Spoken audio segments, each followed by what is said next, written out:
एक आदमी था, बड़ा व्यापारी था, और बड़े व्यापारी के पास ये ऑप्शन था कि वो अपने 3 बेटों में से अपना धंधा किसी को भी देना चाहता था, लेकिन योग्यता चेक करना चाहता था। हेलो, उसने एक बहुत जबरदस्त टेक्निक ली। उसने कहा मेरे 3 बेटों की परीक्षाएं करता हूं, इनमें से जो योग्य होगा उसको मेरा व्यापार विरासत में देके जाऊंगा, उसी को वसीयत करके जाऊंगा। उसने तैयारी कर ली, बड़ी तैयारी कर ली, और तैयारी में उसने 3 बेटों को बुला के बोला, बेटा अपने से 20 किलोमीटर दूर बौद्ध भिक्षुओं का एक मठ है, बौद्ध भिक्षुओं का मठ है, तुम जाओ और उस बौद्ध भिक्षुओं के मठ में कंगियां बेच कर आओ। अब आप बौद्ध भिक्षु का मतलब समझते हैं? समझे कि नहीं समझे? बौद्ध भिक्षु का मतलब है भाई बाल नहीं है, और काम क्या दिया? कंगी बेच के आओ। 3 बेटों को समान अवसर दिया, समान संभावनाएं दी, लेकिन अनादि से जैसे कोई करम फूटा निकलने वाला है तो निकलेगा ही, जैसे कोई घनघोर अंधियारों में से भी जो रोशनी निकाल के लाएगा वो लाएगा ही। अब काम ऐसा दिया है, जिस इंसान को बेचना है उस इंसान के पास वो पर्पज ही नहीं है जिसको वो जरूरत है, लेकिन उन्होंने बोला जाओ बेटा, तुम जो करके आओगे उससे ये तय होगा कि तुम्हारे में व्यापार है कि नहीं है। Creative capacity. पहला बेटा आया वापस और उसने कहा पिताजी एक कंगी बेच के आया, एक कंगी बेच के आया। कैसे बेची बेटा?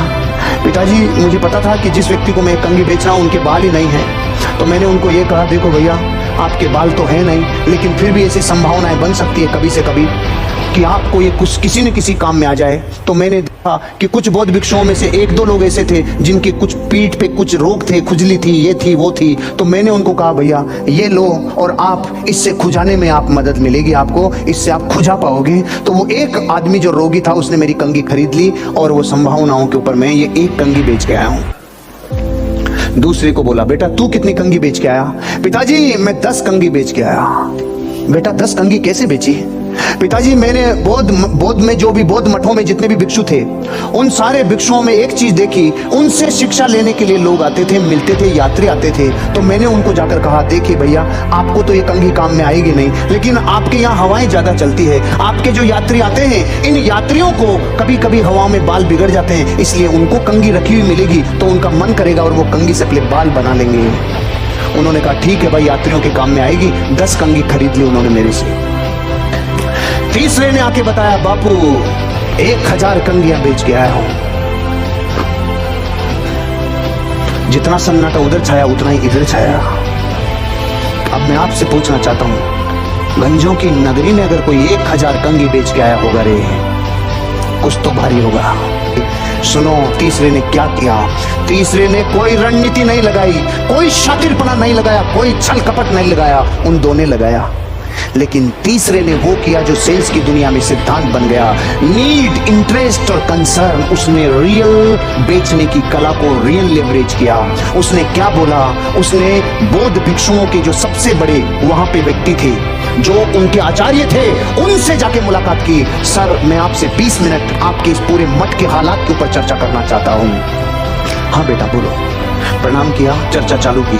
सर कितने लोग होते होंगे जो हर महीने विजिट करते होंगे? उन्होंने कहा सैकड़ों हजारों लोग होते हैं जो हर महीने विजिट करते हैं। सर कितने सालों से कर रहे हैं? कई वर्षों से ये मठ बना हुआ है, यहाँ तो कई वर्षों से यात्री आते हैं और जाते हैं। सर कितने वर्षों में जो लोग यहाँ से गए, आपके जितने प्रवचन होते थे कितने लोगों को आप परसेंटेज में तोलते हैं जिन लोगों को आपके प्रवचन याद रहे होंगे? सर बहुत कम परसेंटेज लोग होते हैं जिनको हमारे प्रवचन याद रहते हैं। आपको यहाँ पर आए हुए यात्रियों में से रिपीट कितने लोग आते होंगे? रिपीट आने वाले लोगों की संख्या 20% है।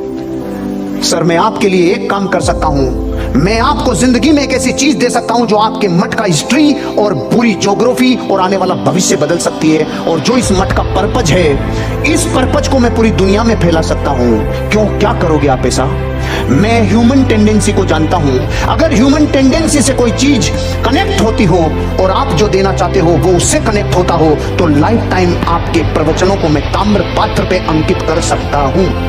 क्या बोला उसने? मैं आपके प्रवचनों को ताम्र पात्र पे अंकित कर सकता हूं। उसने बोला हमने कई बार कर लिया, लोग ताम्र पात्र लेते हैं और जाके घरों में पटक देते हैं। सर यही मिस्टेक होती है, वो ताम्र पात्र उस व्यक्ति के जीवन में कोई वैल्यू ऐड नहीं करता, इसलिए आपका ताम्र पत्र वो ले जाके अलमारी में डाल देता है।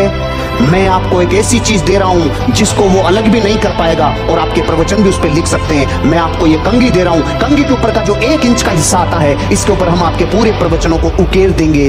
जब जब वो लोग बाल बनाएंगे तो पहले प्रवचन की लाइन पढ़ेंगे, फिर बाल बनाएंगे। जीवन भर आपके प्रवचन लोगों की जिंदगी में डेली वैल्यू ऐड करेंगे। 1000 कंघी।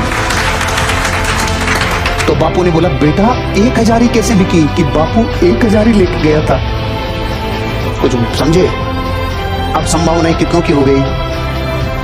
मैं हिल गया ये स्टोरी पढ़कर भाई, मैं हिल गया, क्योंकि मैं ये सोच रहा था ना, इस जैसे मैंने आपको एक टास्क दी तो पहले आप भी सोच रहे होंगे साला खुजवाएगा या कुछ और करेगा, कुछ तो बेचेगा। और हम सबके दिमाग में एक ही चीज आया था, गंजे को तो कंघी छल कपट से ही बेची जा सकती है। ये बात थी कि नहीं थी?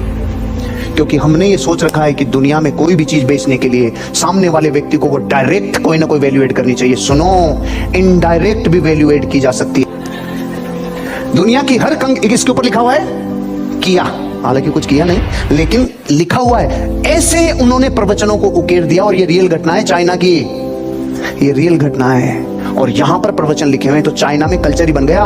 कंघियां रोज काम में आने वाली घटना है, और इस कंघी से साला जब जब हो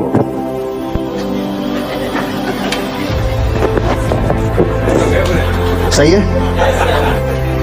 फील तो किया जा सकता है ना, इसमें क्या है। मैंने आज तक मतलब मैं पिछले 42 बरस में साला मैं ये नहीं समझ पाया कि शिष्य को काम में लिया जा सकता है। उसने ये नहीं बेचा रे, उसने ये बेच दिया, लेकिन हमें आज तक यही पता था। आपका प्रोडक्ट पूरी दुनिया में लोग ले रहे हैं, उसका डायरेक्ट बेनिफिट के अलावा इनडायरेक्ट कई चीजें हैं जो वजह बनती है। अरे आपके प्रमोटर्स, प्रोफाइल, प्रोडक्ट, प्लान, पे आउट को बेचने के लिए जिस दिन आपने क्रिएटिविटी दिखाई, उस दिन के बाद कयामत होगी, जिसमें पीपल कैपेसिटी डेवलप हो गई, वो क्रिएटिव कैपेसिटी डेवलप करके कभी क्या, और वो उठा लेगा अपने धंधे को। पूरी दुनिया में व्यापार और कुछ नहीं है, क्रिएटिव कैपेसिटी है।